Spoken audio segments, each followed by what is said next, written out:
The Chosen, 40 jours avec Jésus. Jour 9. Remise à zéro.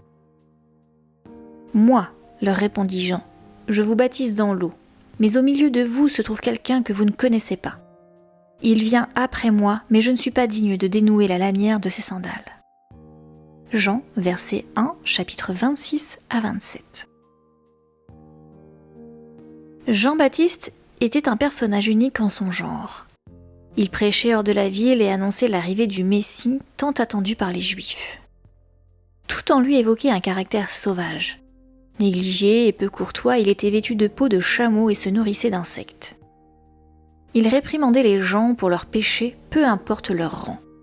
Que ce soit des collecteurs d'impôts, des soldats ou des chefs religieux, personne n'échappait à son appel à la repentance. Mais malgré son antagonisme et son manque de goût vestimentaire, les gens affluaient par masse, le suivant dans le désert pour être baptisés. En réalité, les Israélites connaissaient bien la vie dans le désert. Elle faisait partie intégrante de leur histoire. Noé et sa famille, uniques survivants du déluge, ont débarqué dans le désert d'un tout nouveau monde en sortant de l'arche selon le récit de la Genèse. Dieu a ensuite invité Abraham à tout quitter pour le suivre dans le désert jusqu'au lieu qu'il lui désignerait. Moïse a guidé les Israélites hors de l'esclavage en Égypte pour errer dans le désert pendant 40 ans avant de parvenir à la terre promise.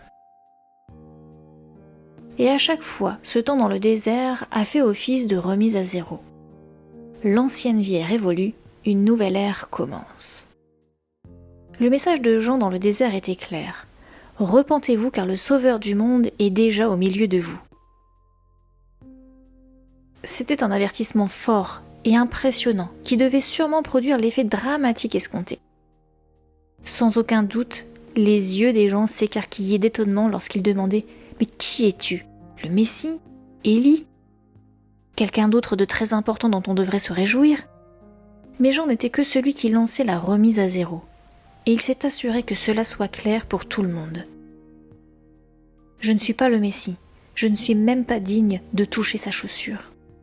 Il ne faudrait pas longtemps avant que Jésus ne se distingue de la foule et annonce un message totalement différent de ce à quoi il s'attendait, avant qu'il n'appelle les gens à tout abandonner pour le suivre sur la voie qu'il leur révélait, avant qu'il les libère de l'esclavage du péché et leur donne accès, par la foi, à la terre promise du ciel.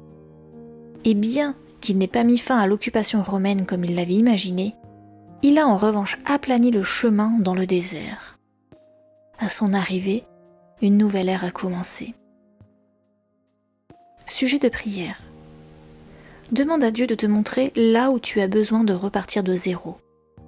Puis fais-lui savoir que tu es prêt à t'aventurer dans le désert si c'est nécessaire. Et pour avancer, raconte un moment de ta vie où tu as traversé un désert. Comment Dieu t'y a-t-il retrouvé ? En quoi l'expression « au milieu de vous » change-t-elle ta manière de voir Jésus ? Actuellement, quel changement Dieu est-il en train d'apporter dans ta vie et dans ton cœur ? C'est terminé pour aujourd'hui et on se dit à demain pour le jour 10.